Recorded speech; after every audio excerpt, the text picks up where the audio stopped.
Dr. David Ruth, thank you so much for talking today. Thanks for having me, Ben. You are the Dean of STEM at University of Austin, a newer university that was founded with the explicit aim of addressing some of the significant challenges facing higher education today. Before we start, I'd just like to ask how you got here, basically. If you could like just briefly go through your journey, how that landed you in academia, and then how you found your way to Austin. That's a great question. So the short story is when I finished my undergraduate program, which was at the U.S. Naval Academy, I found that I actually liked the academics part of it, but I was eager also to serve in the military. The Navy sent me to graduate school right out of my commissioning program, and I came here to Austin. So that kind of actually put my first hook in Austin, Texas. Met and married my wife here, and then took her on a 30-year adventure with the U.S. Navy, where I've served as an officer in submarines and in other endeavors. About halfway through my Navy career, about the 15-year point, I had the opportunity to go get a PhD and teach full-time at the Naval Academy as a military instructor. So that was an opportunity that was hard to pass up. And so I took that and essentially got one foot in academia. Well, I guess both feet in academia as a military professor, but still in uniform, recently off of active duty service. So I got to be both Superman and Clark Kent all at once, military active duty member as a professor at a great institution. And then my time in rank came to a close in the Navy, and I had to figure out what I wanted to do for a living. And I was convinced that higher ed was a great place for me. And the University of Austin launched the very year I was looking for what the next thing might be. And the combination of being a higher ed job, trying to fix higher ed things in a place I was eager to consider getting back to was all the right ingredients to get me down here to serve as the dean for STEM. Yeah, that's a great launching off point. In keeping in theme with University of Austin, I want to take a very first principles path to talking to this. So, like, we're gonna start. I want to start with the why questions, and then kind of dive into some of the how. Um, Big picture here. Why start a university? What do you feel is currently broken, and what are you trying to fix? Yeah, so there are a lot of things that aren't working as well as they could in higher education, and I will say that I admire that many people are trying to. Well, I shouldn't say many. There exist people who are trying to change institutions from within, and I think that's a worthy endeavor, and I admire those folks, and that's good work. But boy, the education system is pretty hard to change from within, and, let me tell you some of the things that we think are worth changing and we found worthy of starting a new institution. One has simply to do with, what is the higher education institution about? What is it doing? We believe that, higher education ought to be, um, tuned to the fearless pursuit of truth. You've probably heard that banner of ours, you that requires some things like believing that there is a truth to pursue and believing that a mechanism to get at it is to bring people from different perspectives, seeing evidence from different frames, having collisions of opinions, and making better opinions out of them through open inquiry and civil discourse and freedom of conscience. And we think that in higher education, that is perhaps no longer the norm. That there are too many circumstances where certain things can't be explored, certain questions can't be asked. There are certain ideologies that have become baked in, and we think that that's bad for the institution. And so we feel very strongly that that has to happen at a higher education institution. And we think that starting a new one is one way to do that. Obviously, trying to fix things from the inside would be another. Um, so that's one. I would say the second thing is that some of the systems within, set the pursuit of truth aside, some of the systems from within just don't seem to be serving the purpose of higher education. For example, the way that the way that the education system is managed around faculty, there's a tenure system which doesn't seem to achieve the ends for which it was desired. I don't know any faculty members that think that they actually have more freedom to say things or have particular opinions because they have tenure, for example. systems are built around what faculty members want to teach rather than what is relevant for students to explore. And so, some of the internal systems need fixing, and we're trying out some innovative ways to get at that. We can talk about solutions a little later. Finally, we think that higher education is becoming less and less um, purposefully connected to the outside world it's meant to serve. So people talk about ivory towers, and it is important for scholars to be able to retreat to some degree and think hard thoughts and not be sort of um, sucked in the riptides of all the currents and waves and things like that real life admits. But there's a lot that's going on inside the ivory tower that's now so disconnected from the outside world, whether it's in the idea space, whether it's in innovation. What does it take to flourish as a worker um, in today's workforce? You know, we think part of human flourishing is to have a meaningful, fulfilling vocation. If the higher s- institution, higher education institutions aren't connected sufficiently with outside world, we're going to output students, or we're going to output graduates who aren't going to be best equipped to do what they ought to be doing in the real world. So those are three things: pursuit of truth, sort of internal systems that are stodgy, and disconnection with the outside world. I think so. Thinking more abstractly, what do you think is fundamentally correct about how universities operate? Because one of the questions for me is, so if you guys see that the higher education system, the universities are broken somewhat, why even call yourself a university when building a new kind of institution? Why not Well, build a different kind of program, right? yeah. That's a great question. What definitionally, what is a university? Let's say we just want to be very abstract and say, take a term, define it, and then is that the right thing for us to be? I would argue that the sort of minimum requirement for a thing to be a university is that it is a place that discovers, transmits, and preserves knowledge. That's it. In fact, you could argue that maybe K through 12 systems do that, but this is a maybe a higher level of discovering, transmitting, and preserving knowledge. That is definitionally what a university is, and that is certainly what we do. That when we say we're talking about the fearless pursuit of truth, that this knowledge discovery and transmission and preservation is keenly locked into that. So we could certainly call ourselves a an innovation vocational school. I don't think that's what we are, but that would be a model you could do. You could have knowledge incubators. You could imagine, the incubator system is becoming more and more prevalent, especially in high tech. You could imagine launching a thing that looked a little bit like a university, but was called an innovation incubator system. We really are at a fundamental level engaged in this enterprise of discovering, transmitting, and preserving knowledge. That's what makes us a university. But then that's it. Then from that point on, you get to start to explore operationally what ought that look like to make a university the best it can be, both for its purposes definitionally and also for preparing graduates to flourish as humans. Right. I do want to talk about some of the things you guys are doing differently.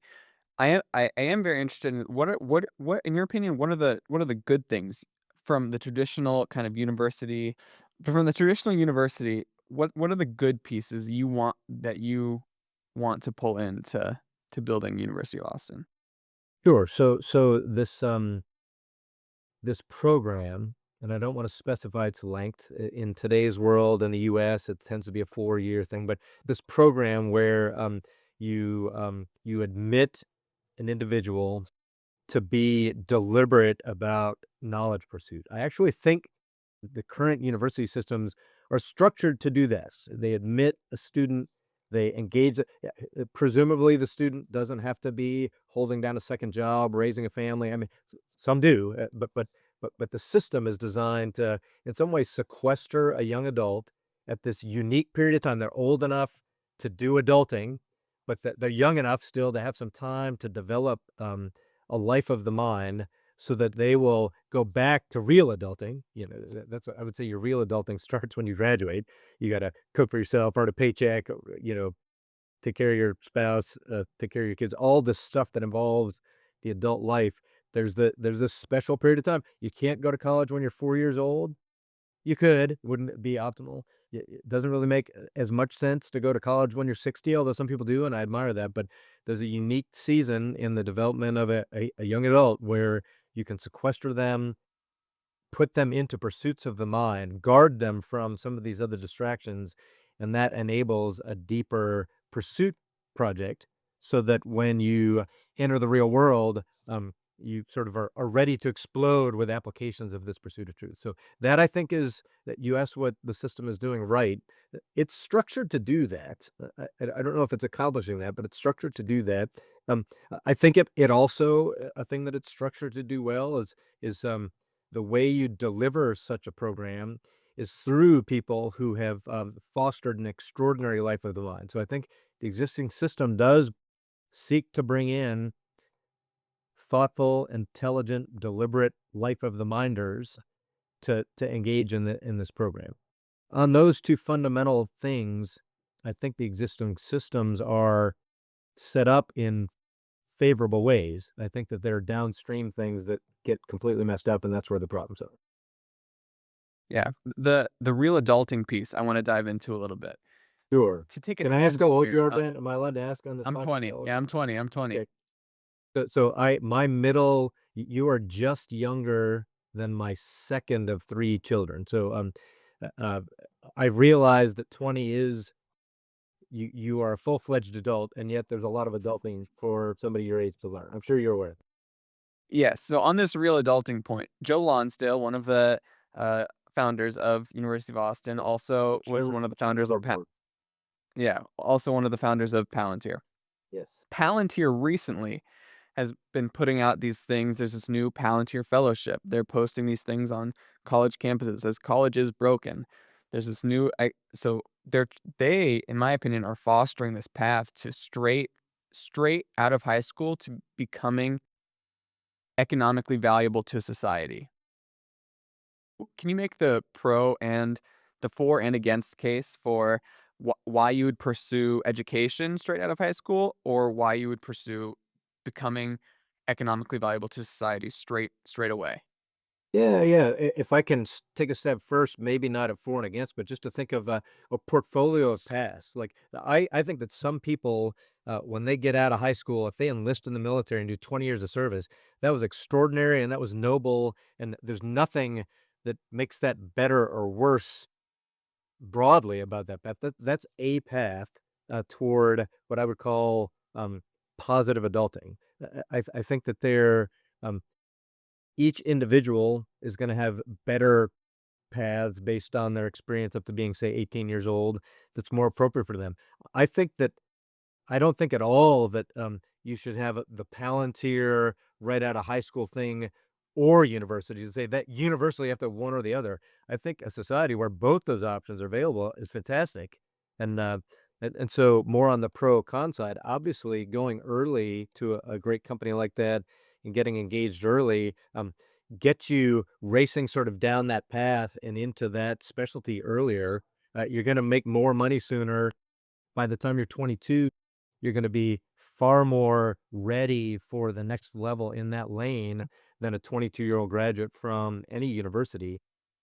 The thing that you miss is that there's more to being a person that engages in a fruitful life of the mind than being awesome at Palantir. No offense to being awesome at Palantir, but there's a lot to be said for the breadth and depth that comes from exposure to deep reading, analytical thinking, abstract work that is the sort of the realm of the university. So, um, the the the the pros and cons really are what I would say, one path has a different flavor than another, and our overall workforce, I think, is better with that range of options. I would never suggest that one or the other is better for bright, students.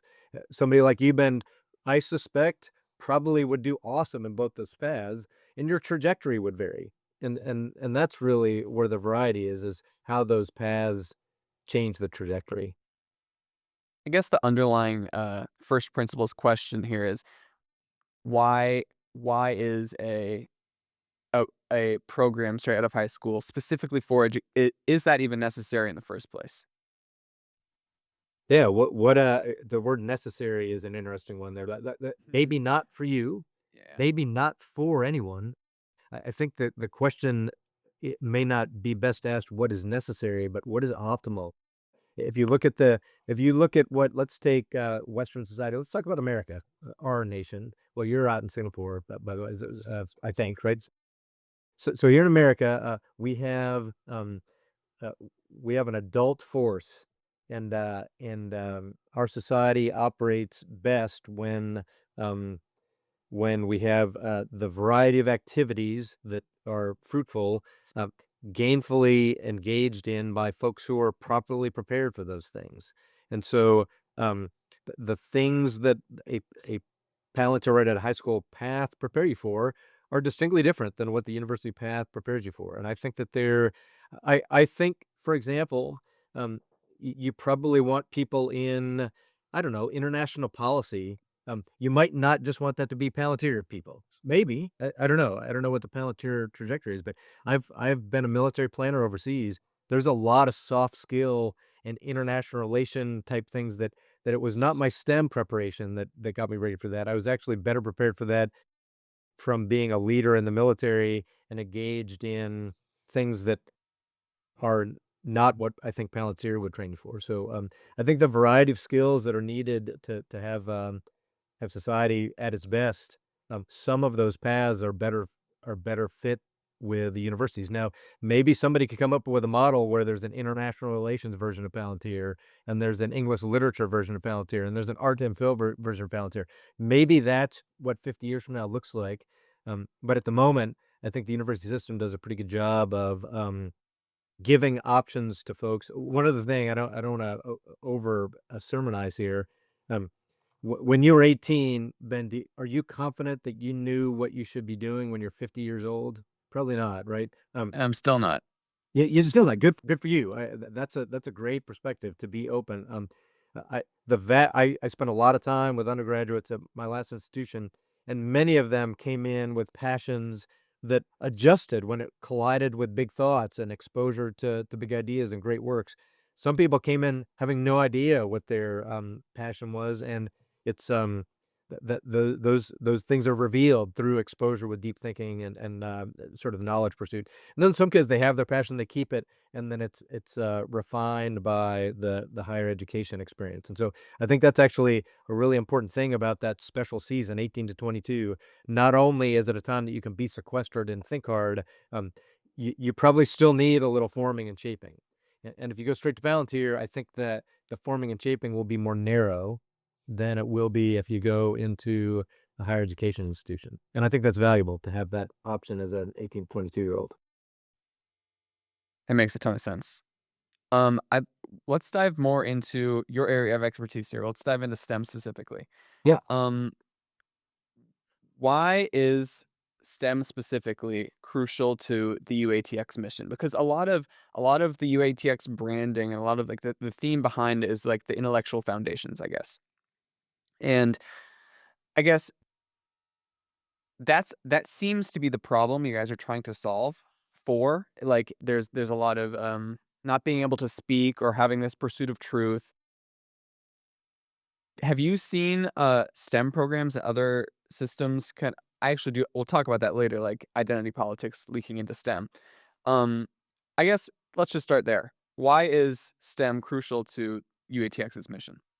Yeah, great. I'm really glad you brought up intellectual foundations, Ben, because there's a common misconception that intellectual foundations means reading Homer. It does mean reading Homer, but it's a lot more than that. Our intellectual foundations program has a four-course sequence in mathematics and science. The intellectual foundations include understanding the universe and how to think quantitatively, how to think abstractly in technical ways. So we probably have some branding work to do, but by no means is intellectual foundations the XOR of STEM. And that may not be what you meant, but many people think that way. So we are right now, for example, our students in their third term are in their first. They've taken 2 terms of quantitative reasoning where they've learned analytical mathematics. They've learned how to program. They've learned um, statistics in a much deeper way than you would learn in an introductory statistics course.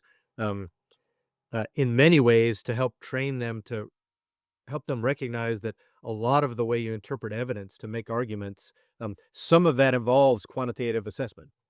When people make claims about the efficiency of a particular treatment, or they make claims about the prevalence of a thing in society, many people, as soon as you start winging numbers around, they think, "Oh, well, the experts know how to use the numbers," and there's this famous, phrase about, there are 3 types of lies, right? Lies, damn lies, and statistics. It's a shame that, people think that there's a point at which the numbers game is just done by experts.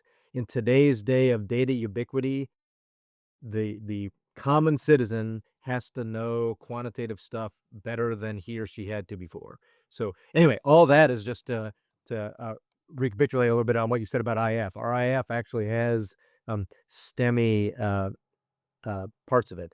On top of that, why do we need computer scientists? Why do we need biologists, nuclear engineers, things like that? And why is it important at the University of Austin? Um, Today's world is, it goes without saying to say that it's increasingly technical, and technical lanes are dominating uh,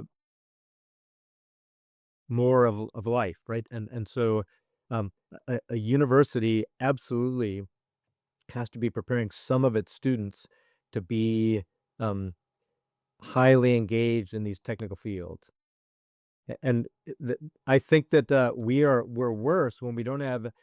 So you may say that might be an argument, Ben, to say, "Oh well, just go to Palantir. That's the thing to do." But I would love it if we had governors and presidents and senators and judicial senior people who were more technically trained, because people are making decisions, they're making policy, they're influencing lanes, um, with the sense that the STEM guys or the Dave Ruths over there in a lab code or in a nuclear engineering place, and and that bifurcation is not good for our nation. There's a famous paper. It's called "The Two Cultures." It was written in 1959.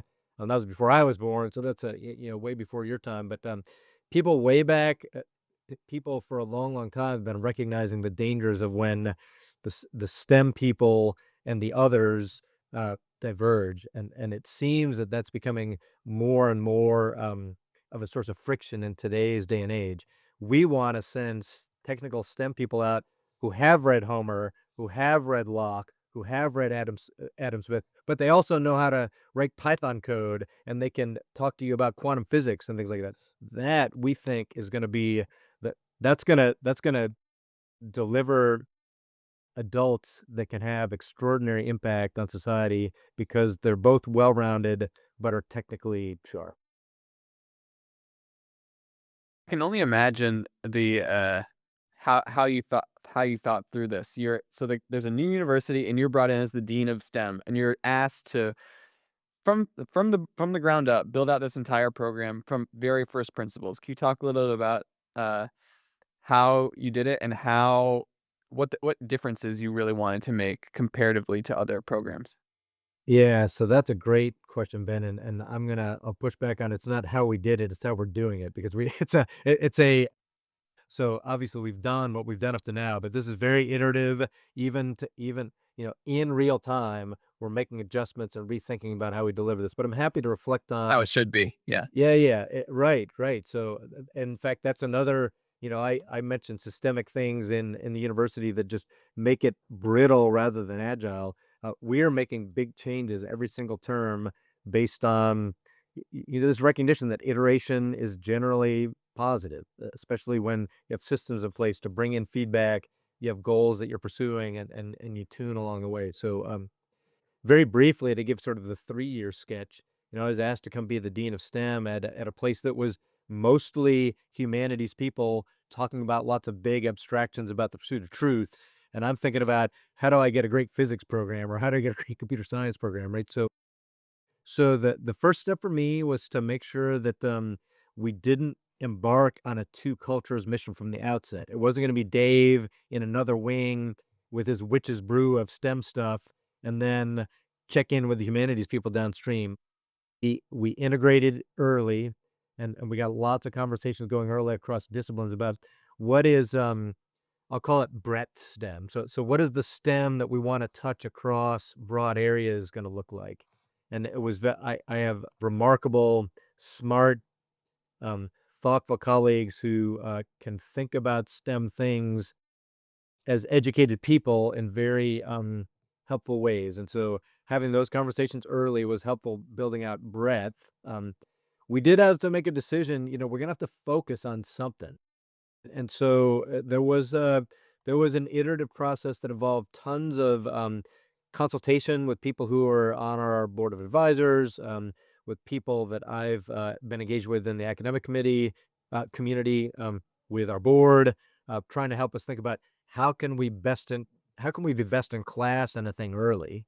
And, um, and that's what, led us to so imagine that somewhere we have sort of a breadth component, and I'm happy to talk more about that, but how do you decide on where to be deep? And we came to a conclusion that early on, we wanted to have a focus on things that were in the computational science, data science lane, and there are a lot of reasons for it. There are 3 kind of ones that I think would be obvious to everyone. One is, STEM. Most people, when they think of STEM, they think at least in part about labs, right? To do chemistry, you need beakers and bent hoods and wash stations. To do mechanical engineering, you need like test benches and you need huge structural things. To be a biologist, you need all of these different material. It's very infrastructure heavy.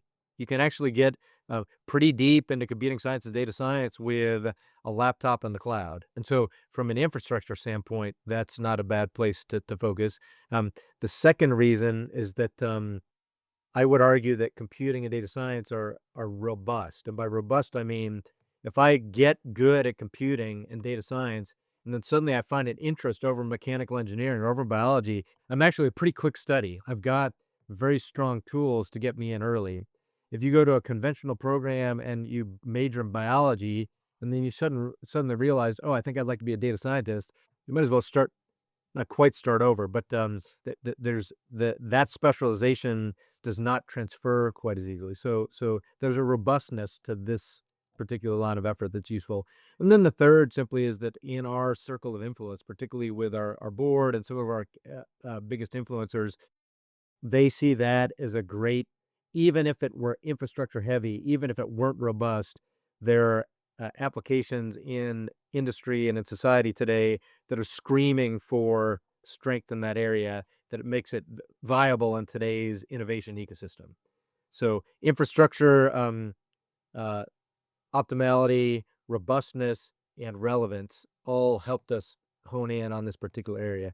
So that's been helpful. Having a reason to focus in a lane and then having some principles to build out broadly, that's been the way that I've been thinking about developing this. Could you briefly hit on the asking for professional input in the way that you conduct, how you construct these programs? Sure. So that looks like kind of 3 varieties of things. So I was in higher ed in uniform for 13 years. I have a network of academic colleagues who have thought a lot about this, who are longer in the game than me, and I spent time engaging with them about if you could. The great thing is most of us, if you're in a system, you say, "If you could do it all over again, what would you do?" But you know what? You almost never get to do it all over again. I got to engage in conversation with people and say, "If you could do it all over again, what would you do?" And I was getting to start from scratch, right? So people are full of ideas like, "Oh man, we should never have done this." So so that network of academic colleagues was really important, and that's easy because I already have relationships with those people and trust and things like that. So that was important. Board of advisor members on you can go to our webpage, you can see we have, sort of a constellation of remarkable STEM people that built relationships with through so they connected to the university, and then I connected with them. And there's been a lot of value added by those folks who had a sense of, "This is what I think the university ought to be like." Dave is now my connection point for STEM and getting advice about what they think is important, what they think we ought to focus on. So that's academia also, but the first academia was my existing network where there was lots of trust, but they didn't necessarily care about UATX. People who care rapidly about UATX, but I had to grow relationships with.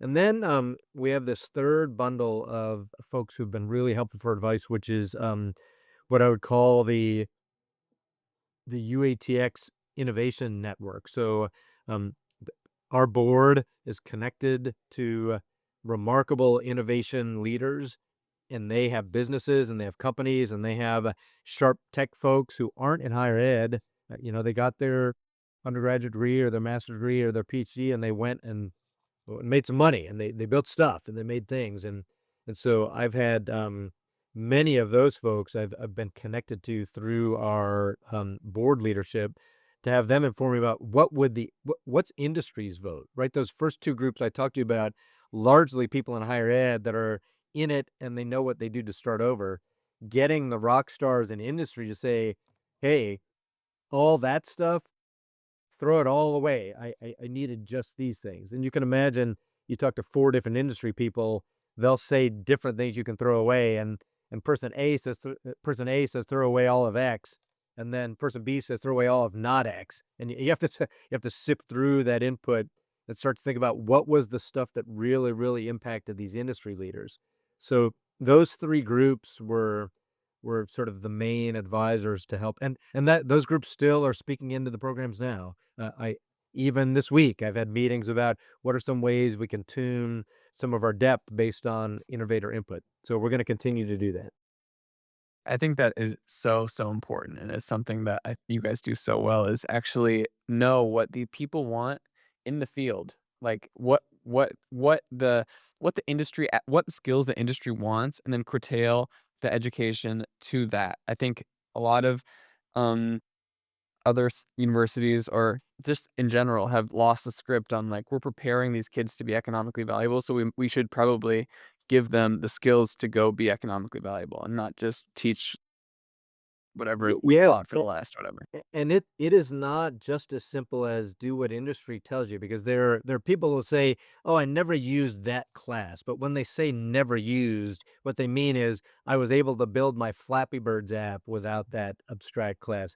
And actually that class built abstract thinking that's where academia has to assert a little bit of, the fundamentals and the abstractions and things like that really do build the groundwork, but the danger comes when the ivory tower just does abstractions and thinks, "Oh, well, we're the smart people, and those peons that make money," nobody's saying that exactly. I'm being a little bit caricature uh, but, um but being connected to the people that are doing the doing is absolutely essential, and so we're doing that more than at least as much as anyone else is.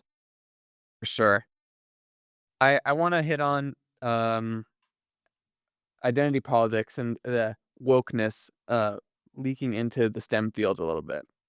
I think it is very interesting because, in some sense, STEM is just more objective than other fields. So I would be interested to know what you think about this kind of ideology perspective leaking into STEM, and but also is there anywhere in STEM where viewpoint diversity does that exist at all? Yeah, there's a lot of ways to think about that question.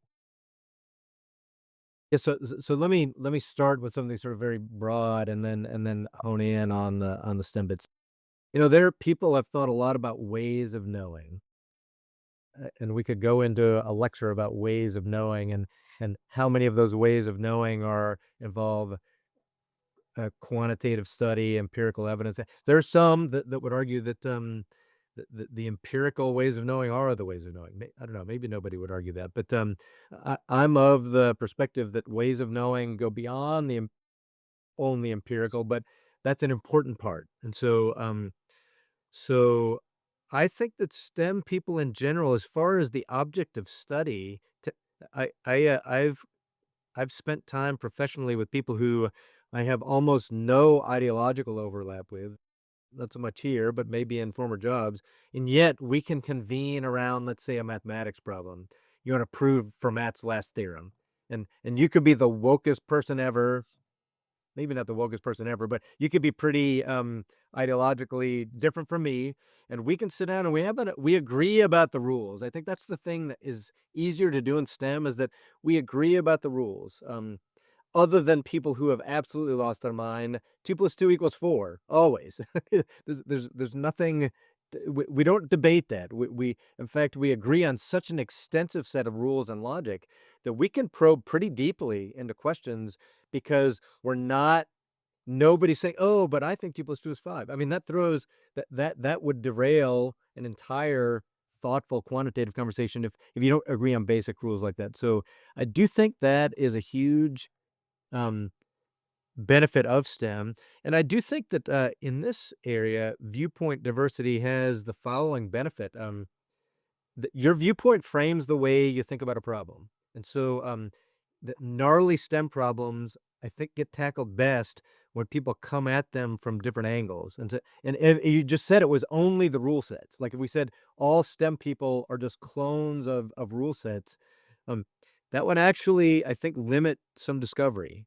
I do think the discovery is enabled by um, coming at things from different views, but we agree on the rules, right? That's the difference is that we come from different perspectives, but we agree on the rules, at least in STEM.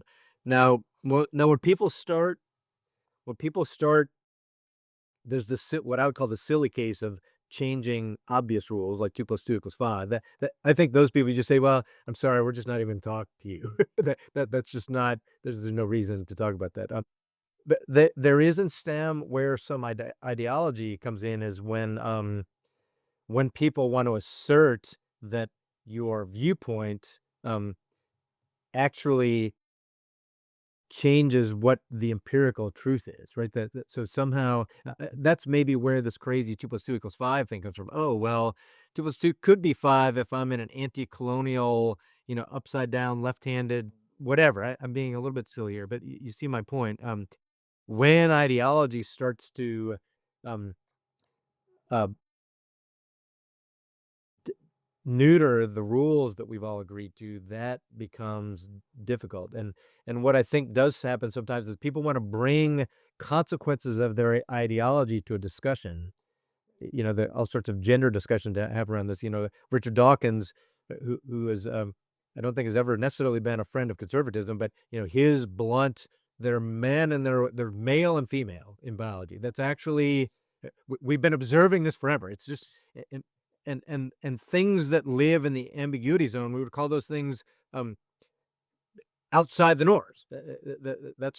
That's the way it's been thought of forever. And then when an ideology creeps in and says, "Oh, well, that doesn't fit some social construct," people want to loop back and say that the science changes. That's when these sort of this ideological corruption has the potential to pollute science. And so that's what one has to just pay attention for. When people are bringing pollution where ideology is driving the empiricism, you just have to step back and say, "Hey, we're not doing that. Let's agree on the rules and then follow the facts where they lead." Being open to changing your mind is a huge thing we're doing here at the University of Austin, and a great way to have your mind changed is to understand how it can be changed by empirical evidence. Like if Ben, you believe that on average human women were taller than human men, that's a perfectly nothing is morally bad about the belief. It's just wrong. And so you should be open to me coming to you and say, "Hey, here's a bunch of data. Here's the way we answer this question empirically." And it's just undeniable that human men on average are taller than human women. Say, "You're right." And there's no we haven't become not friends. You don't think that I'm a bad person for trying to change your mind. That's And I just yeah, right. I need to be open to changing my mind. I think that one of the ways we're being successful early is that we're baking into students. You need to be ready to change your mind. We have classes where we force kids to argue the case for the to steel man things. To say the thing I don't believe, I'm going to at least make the best argument for it. That could do a couple things. It might make me less maybe I was wrong, right? Or steel manning the other side affirms my position. I understand what I believe better when I've thoughtfully examined. If another smart person thinks a thing, I tend to think they probably have good reasons for it, not they're a wicked anti something. I think that people tend to have good reasons for what they believe, and I like to hear them because it helps me find places that I'm wrong. I believe I'm wrong about things. It helps me learn but it also helps me to affirm the things that I'm right about that will endure the most withering scrutiny because they're true. We believe the truth endures withering scrutiny. The the fearless pursuit of truth, in my opinion, I think in the STEM field in general, it's easier to come across some semblance of truth compared to humanities fields. You can just answer no to this question if it's not the case, just out of curiosity. Have you built the kind of program in the STEM field at UATX with this kind of with this in mind, trying not to let ideology creep into like objective fact or truth in to STEM? Um, you did a good job. You can say yes or no, and I'll say something more. That we're being ruthlessly empirical, no pun intended with my name, and we are hammering away over and over again what the standards are for knowing in science. So, empirical knowing is a way of knowing. We hammer that home, and we spend, often where people will say, "Oh, I have this empirical. I've shown that there's more than one gender. Here's my empirical study, or more than two genders." Sorry. And so what we do is we study ways of knowing through, say, data analysis, and we bring cases where what you thought might be true isn't, or what you think is true is, and then I bring an empirical argument that argues the other direction, and you have to decide, am I swayed now, or is this person pulling some sort of damn statistical lie over my eyes? So it's not so much baking it in to be guarded against ideological creep. It's just being ruthlessly focused on the principles that enable scientific learning. It's a little bit like, I think this analogy works. I've heard it said, I've never seen this documented, that the way that people are trained to detect counterfeit bills back, especially when counterfeiting 20s, we're probably past that day now. It wasn't actually exposing them to lots of fake 20s. It's just, here's a real 20, here's another real 20, here's another real 20. Being so immersed in the real thing makes counterfeits immediately identifiable. And so, in a way, we're using that approach. We're being ruthlessly empirical, in the ways of knowing that involve empiricism. Then when somebody brings in a fake 20, it's like, I've seen the real thing and this ain't it. And I think that's actually a good way of becoming discerning. Yeah, I think it's awesome. The last topic I wanna touch on with you is, admissions. Yeah, So sure. University of Austin, has now this new kind of merit-based strictly Brand merit-based new, admissions two process. weeks old. Yeah. Yeah. Can you, explain this approach? Sure. So, Or maybe I should ask it better, why? yeah, so the why question has a lot of layers of answer. The most straightforward why is that we believe that the mental toughness, mental strength, mental capacity to exercise the most uh, avid life of the mind is going to be served. We're going to do that best when students who have demonstrated intellectual strength already come into the pipeline. And there are many, many arguments for different indicators of that kind of preparation, but standardized test score has been demonstrated time and time again to be highly, highly correlated with that intellectual strength. And so that's sort of a philosophical argument for this system. Pragmatic argument is that admissions is, if you go to any other school and you look at the sausage making of admissions, I think it's pretty ugly. You probably want to bring your barf bag with you, right? I mean, and we think that a parsimonious model, that just this simple program where there's no smoke and mirrors, there's not I wonder why she got in, but I didn't. There's just this completely transparent, simple system that makes it obvious that someone's going to get in or they aren't going to get in. We think that that transparency fosters trust. So those are two different things, right? One is sort of the philosophical principle about intellectual acuity. The other is about transparency and trust and simplicity. And we think that this system does both those well. And obviously, we've recently started. The proof's going to be in the pudding. Like anything, if it turns out not to work, whatever work means, then we'll revisit it. But so far, the indicators are good. I think the trust component is very underrated. I don't know if you've on social media lately. There's lots of controversy, but people will post their stats, like their GPA, Yeah, yeah. standardized tests, or whatever, and list all the schools that they uh did or didn't get into, and all of them are like most will be like no or whatever.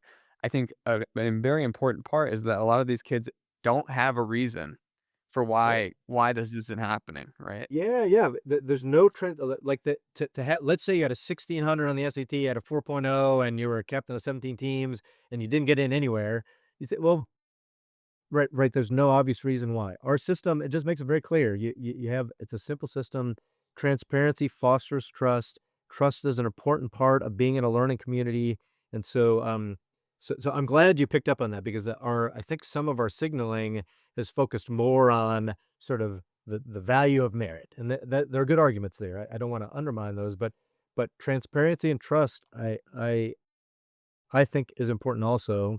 And we think that we're getting that out of the current system. A a counterpoint to this system may be that standardized testing is not the best um test of merit.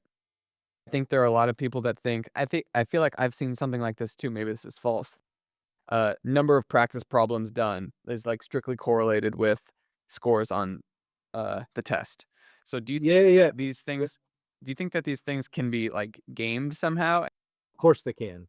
Of course they can. Like if I wanted to get recruited to play for the Lakers, one way to get recruited to play for the Lakers would be just awesome at basketball, which I'm not. I wrestled in high school. I could shoot, but I'm just not tall or fast enough. Another way would be I could just practice free throws like for years, and then show up at their free throw day and I make 100 straight, and they're like, "This dude, let's hire." That would be sort of the equivalent, right? I do extreme practicing, and I fake out somebody as if I was as good broadly. So there's no doubt that that can be done. If that is the widespread, if that's the widespread reason that people are good at tests, then one would need to explore that. I haven't yet seen that evidence. I have no doubt that practice correlates with strength, just like it does shooting free throws.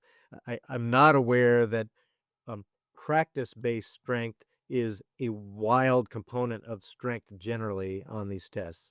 So you're right. That's a I wouldn't say that's a reason not to do what we're doing. It's a be aware that that's a you might recruit some Dave Ruths for the Lakers. That's not gonna happen often.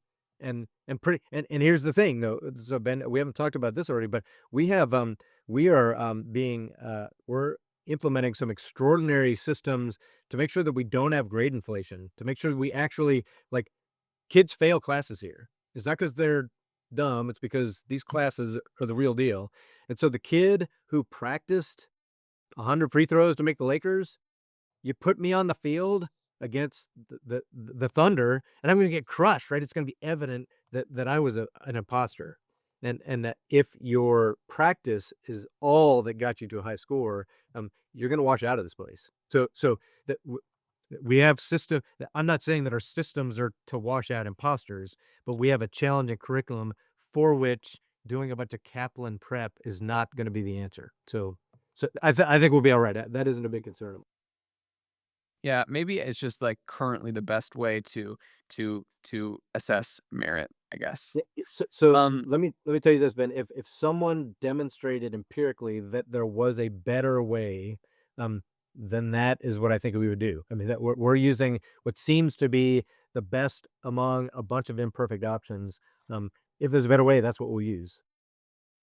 yeah, so let's look beyond test scores and credentials or whatever. What are you've been there you've been in rooms with students. What are some qualities? What are you looking for in terms outside of strictly scores and Yeah. numbers, what are some Yeah. qualities in actual students that you guys are looking? Yeah, I will tell you a couple that come immediately to mind. There are many, but, a quality that I've been disappointed at how little I see. This is gonna sound like a boomer comment about Gen Z or something, but and so pardon that in advance, but, there just seems to be not as much curiosity as I would expect in you. Like, to be young ought to be curious. Like, that should be a driving feature of being 20, being wildly curious. And so, passionate curiosity to me is if you're I think I can do more to teach a passionately curious kid who is 90th percentile on scores than an a non-curious 95th percentile kid. There's something about curiosity, sort of having a cross section for absorbing knowledge and being curious about ideas. That is crucial. And so to be super curious, if I could just uh, impute attributes to kids coming in the door not knowing anything about them, I would impute a big bucket of curiosity and I would impute a big bucket of humility. By humility, I don't mean self humiliation. I mean, maybe I have something to learn and I don't know it all. And I might be wrong. And I'm going to actually listen to what Ben has to say. I don't know if you've ever seen, maybe you've ever had an experience where you're talking to somebody and you see they're just sort of they're waiting for your lips to stop moving so they can they aren't listening to you, they're waiting to pounce. That's not what intellectual humility looks like. Intellectual humility looks like Ben probably believes what he believes for a reason. I might learn something from listening to Ben, and I'm gonna focus on what he has to say and be ready to be wrong. I don't mean be a pushover. I don't mean to not be confident, but intellectual humility is a thing that we're looking for. I mean, so if I had in a student curiosity, intellectual humility, um, intellectual strength, how to do it. I mean, I wanna be honest and, like, good I don't wanna be jerks, but I mean, that those are things that those 3 things together, I think, are extraordinarily powerful in a college student, and, that's what I would love to see in every UATX student. Same. I'm curious. Same question for how you look for faculty. I think it's how are you able to find some of these um, find some people who have been through the modern academia system, I guess, and still have those qualities like humility, everything like that. And how can you avoid conforming to being like just another university that hired whatever, the same staff or some Yeah. how do you how do you grade this when hiring faculty? Yeah, I'll say out of the gate that, no one has ever accused, academics writ large of being intellectually humble. I mean, that's a for better or for worse, that's never been an accusation leveled at academics.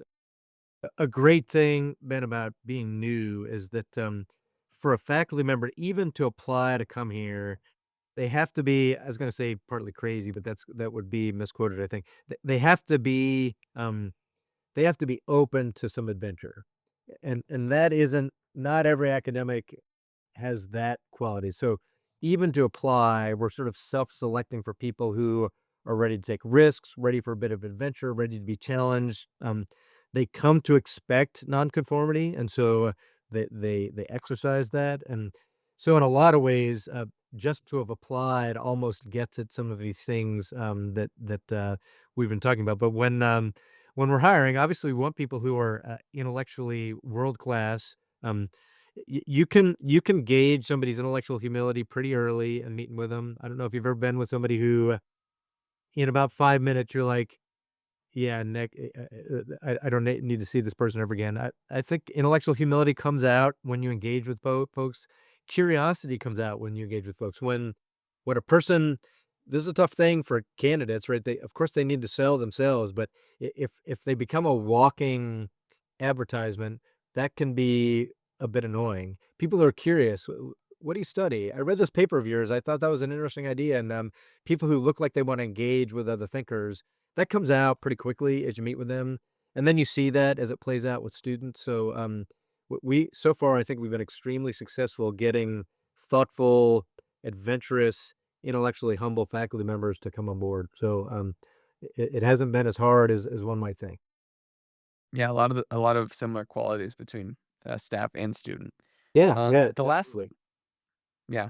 The last thing I'll ask you, we talked about, some of the pressures and alternatives that current students are facing right now.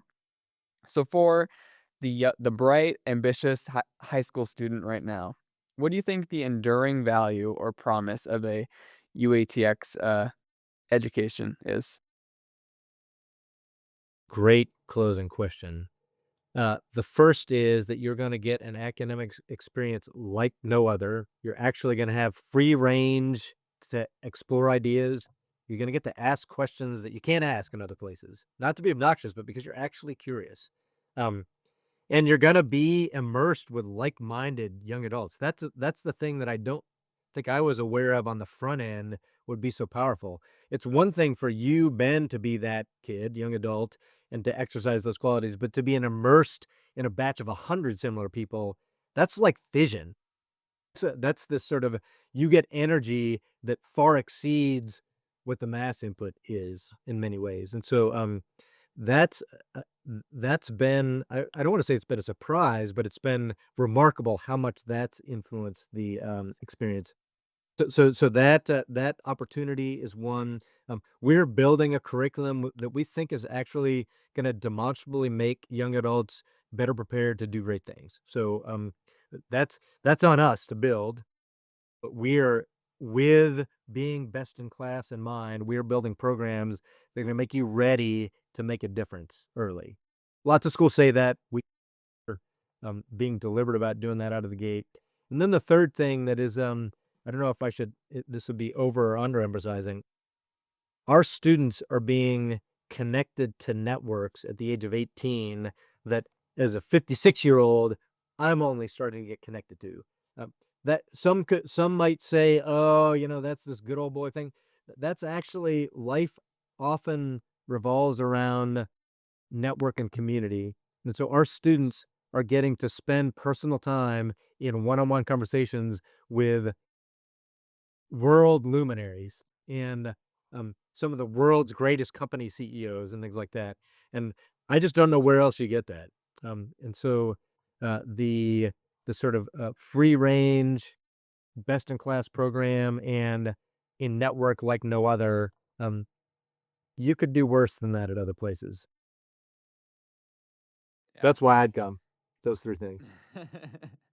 It's so cool. I need to come visit this place. I need to You're 20, you should apply. You could this Yeah, might I be the don't know place if for you, Ben.